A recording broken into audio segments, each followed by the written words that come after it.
Yo, that's a shitty way to start.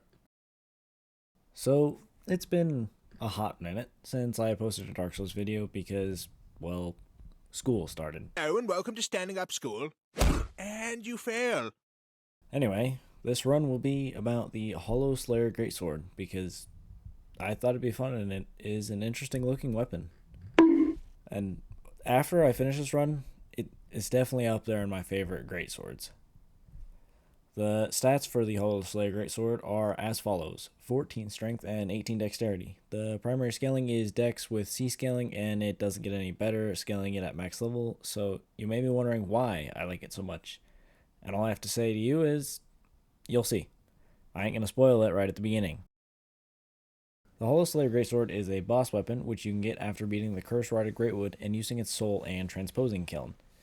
I can't wield it yet, but it isn't doing bad damage, which is already a great start. With Gundyr gone, I tree skip first try, for sure. Then I get Nestus Shard and Silver Serpent Ring. With the Silver Serpent Ring equipped, I get 2200 souls from tricking this guy off a cliff. Since I still need more souls, I go to Sonic and use Stance, which is the weapon skill. 3 pokes Stance breaks him, and the riposte puts him down to half health.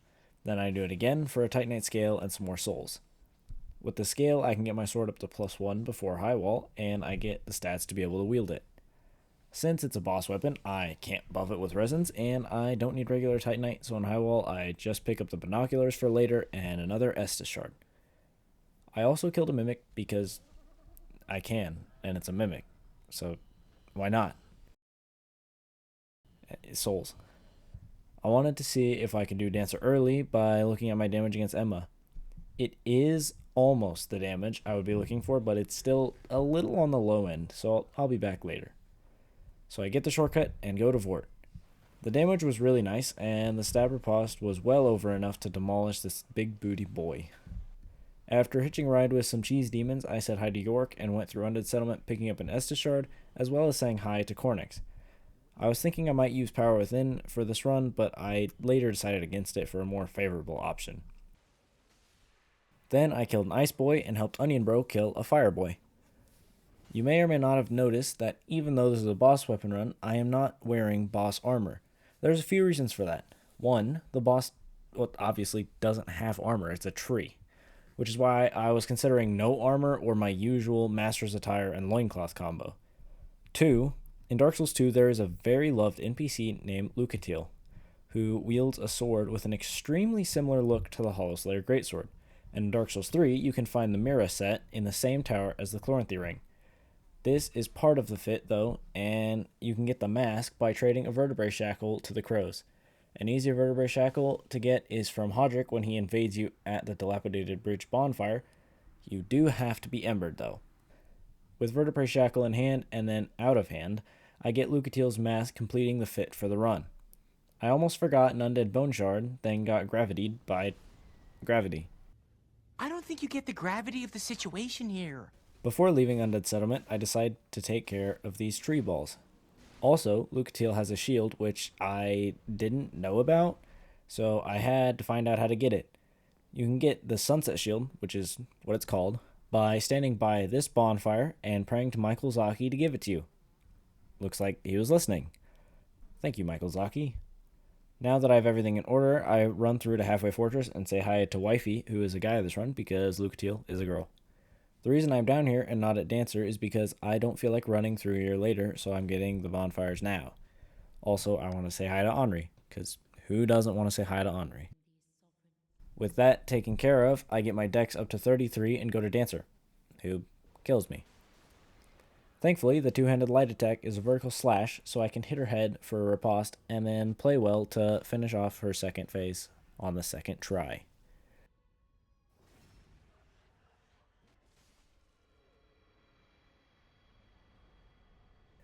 With that fat amount of souls, I get my dex to 35, my endurance to 14, and my vigor to 15. Before going to collect a bunch of scales, I went back to Undead Settlement because I want to collect the Saint's Talisman and bring Arena of Karim back to Firelink. She will be useful later. Now is time for scale collection. I also get the red tearstone ring and sunlight straight sword, which also with arena and one other thing will come together collectively to do something really cool.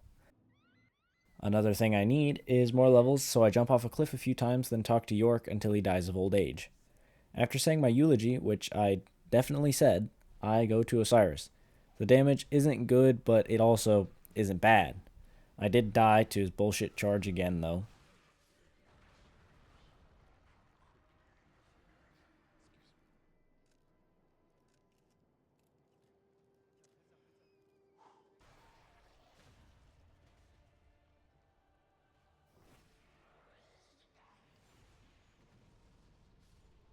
I collect a few more scales and an emote, which gets my sword up to +3. I want to Gundyr, who got bullied because I went down to RTSR range and used Oath of Sunlight and this crazy mechanic called parrying.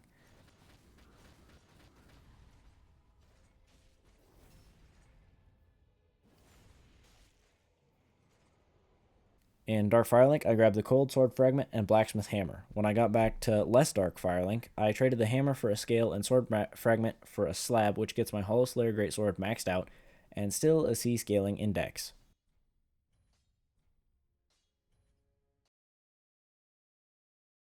Now I continue on as normal by first watching two idiots learn about fall damage again.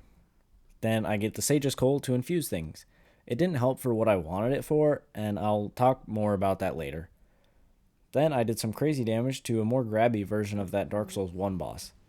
The reason for killing him was to get Havel's Ring so I could hold all of my equipment and still mid-roll, and I didn't want to put points into Vitality. Now I can get the Morian Blade by telling the nerd to go to Firelink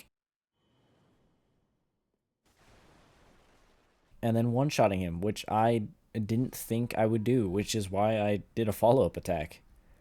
After giving his ashes to Yuria, she gives me the Morian Blade, which is the weapon version of Red Tearstone Ring. Now this is where it gets good. Oh wait, not that part. First, I get Red Tearstone Ring range and then use Oath of Sunlight.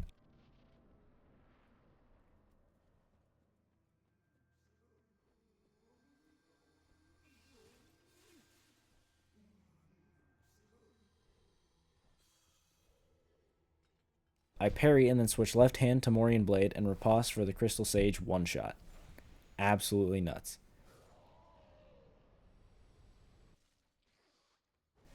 Now that I am up to Cathedral, I kill this Mimic for the Deep Braille Divine Tome. After giving the Deep Braille Divine Tome to Arena, I can buy Deep Protection, which is the last buff that I need.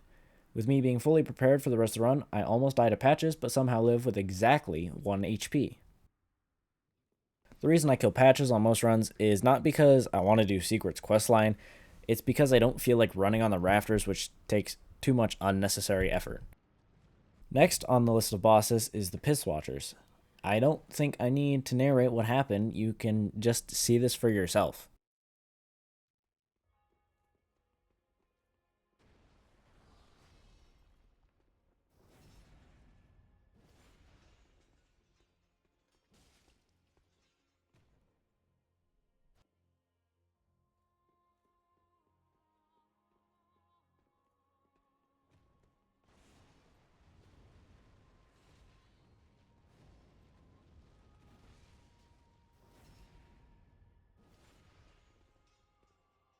Yeah, that's right. I two-shot both phases with this build.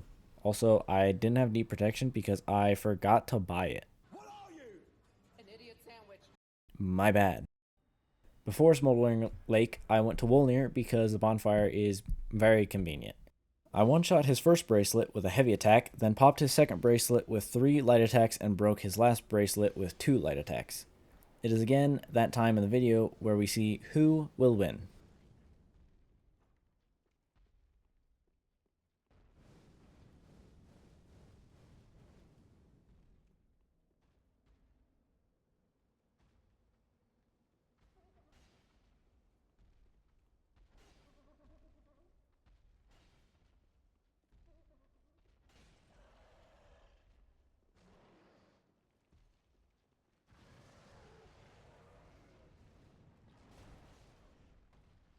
Looks like it's Mimic today.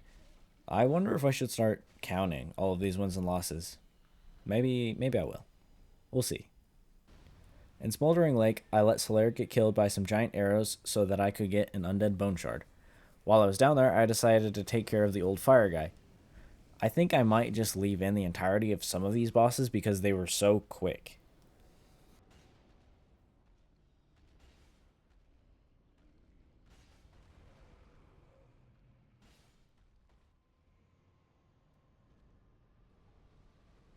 I can't get to Irithyll yet because of Deacons, so I take care of them real quick. And yeah, they all die in one hit. Even the tall one and the fat one. Except Main Boy. He dies in one back 7-3 light attacks. So, same thing. With the doll in hand now, I go to Irithyll, but first there is a dog thing. 2 hits. There isn't anything that I want here, so wait, hold on. There is one thing. I say, hold up, wait a minute.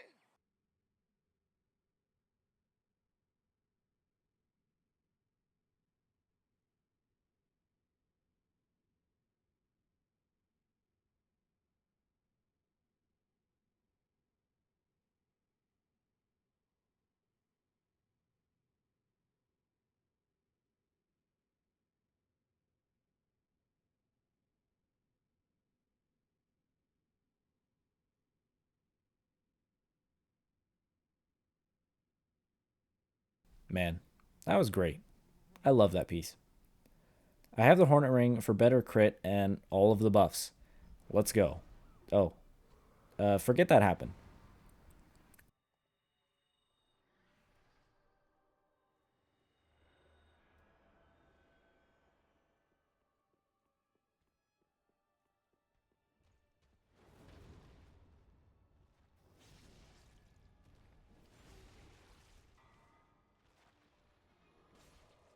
Oh yeah, first try. Side note, that damage is crazy. And Orlando. What a cool looking place. Aldrich, he is weak to fire, so I guess blow him up.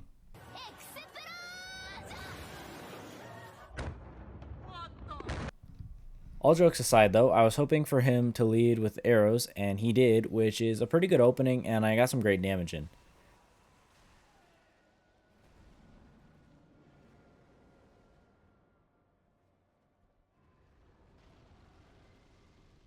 After he slurped away, I got lucky because he did a melee attack and not magic.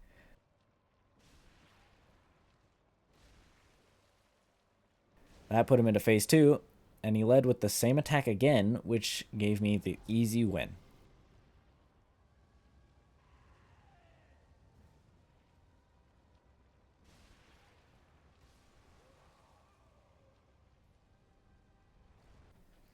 On my way down through prison, I beat a mimic for another flask and smacked a harmless chest because, for whatever reason, I forgot that it's the other one that's a mimic. I was very brain dead at the moment. After killing the basilisk, I went back and killed the actual mimic because, well, I was mad. Yorm got staggered in 2 hits and already is put into second phase.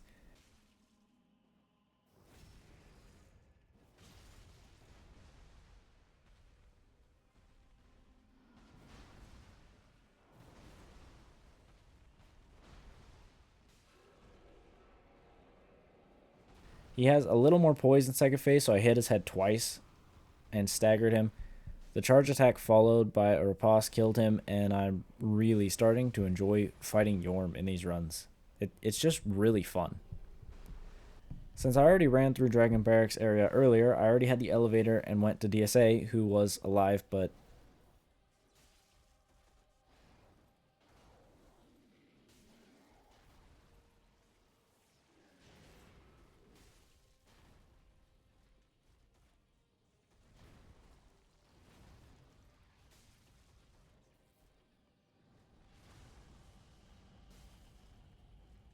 now he isn't. My initial attempt at killing Crystal Sage version 2 went very well, and evidently he has more health than his counterpart. Before going all the way up, around, and through, I grabbed Power Within. After going all the way up, around, and through, I fought the Twin Princes using Power Within. During this fight is when I decided not to use Power Within. Even though I just got it, it wasn't nearly as satisfying or fun as I thought it would be.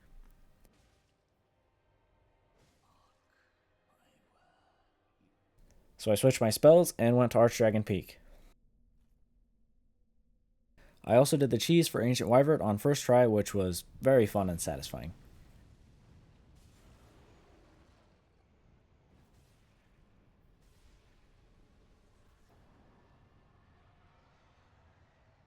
After running all the way through, I dropped down here and take fall damage because I forgot to ring the bell.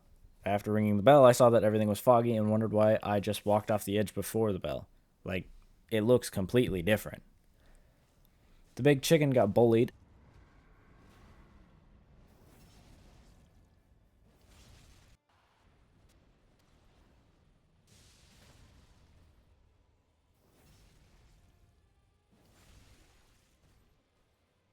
and Nameless took a few tries, but I finally greeted for the win.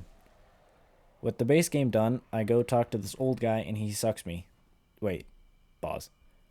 I was on my way down the branches and I definitely didn't fall. I got down on my first try. I riposted Gravetender for a good chunk of damage and then did it again, and his dog started getting in the way, but I finished him off pretty quickly. As the dog was going to do his howl, I got the stagger and it wouldn't let me riposte, so I just R1 spammed for the win.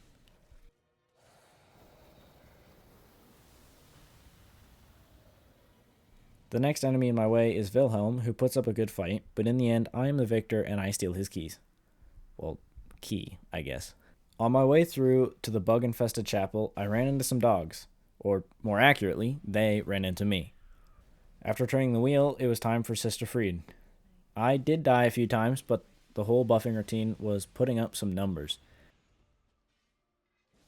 At the start of Phase 2, I rebuffed and did the same thing for Phase 3 since there is time during the transitions.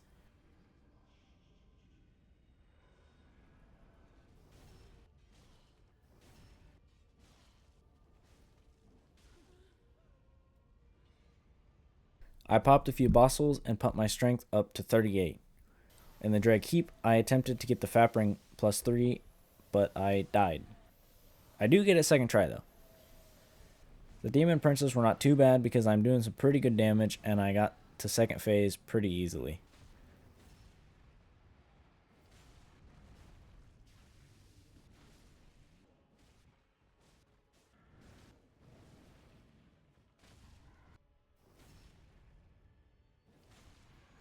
I rebuffed at the beginning of Phase 2 and started chipping away.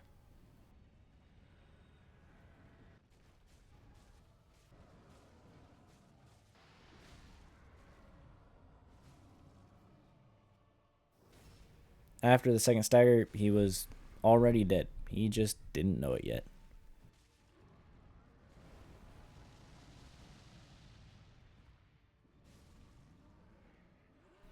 In the Ring City, I walk off a ledge and then make it to Bridge Madeir. In that order. Nothing else happened. It was all uninteresting. I tried to do my full buff, but he didn't like it, so I fought him normally and tossed him down a hole.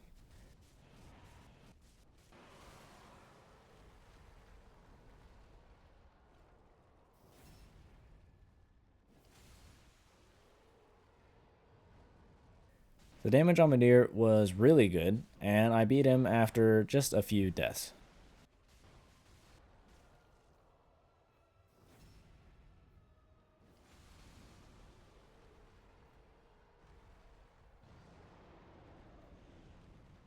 Next was Half-Light, and I waited for what felt like a year for Ian to pull up. Yeah, he got bullied. I hit Half-Light a few times, and then Ian number 2 showed up. Unfortunately, I couldn't get the backstab, so I just R1 spammed until he died. Now for Half-Light, who I backstabbed, and then he responded with a parry, which did not feel very good. Then I hit him with the dashing R1 twice for the dub. Gale wasn't nearly as fun as I thought he would be, and the damage wasn't even that great. In Phase 2, even though he takes more damage from the Hollow Slayer Greatsword, it just wasn't what I was hoping for. I died a few times and then stopped using RTSR, and I won.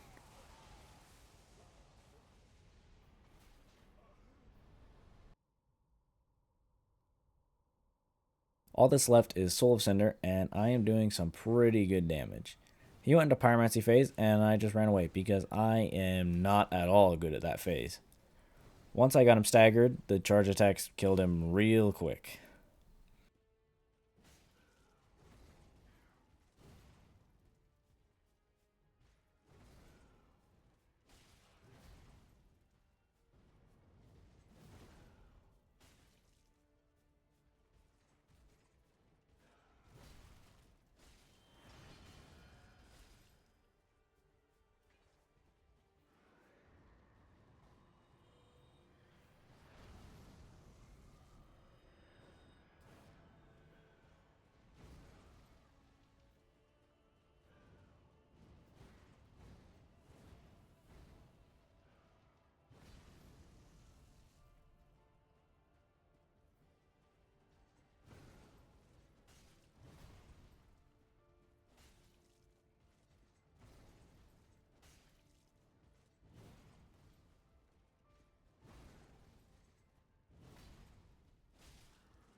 Now the review.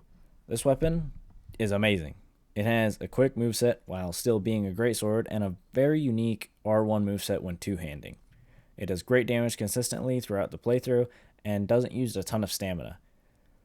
I don't even have any cons that really come to mind right away. It's just a great weapon and might even be in my top 5 favorite weapons in Dark Souls 3. Hope you enjoyed, and don't forget to like and subscribe. Later.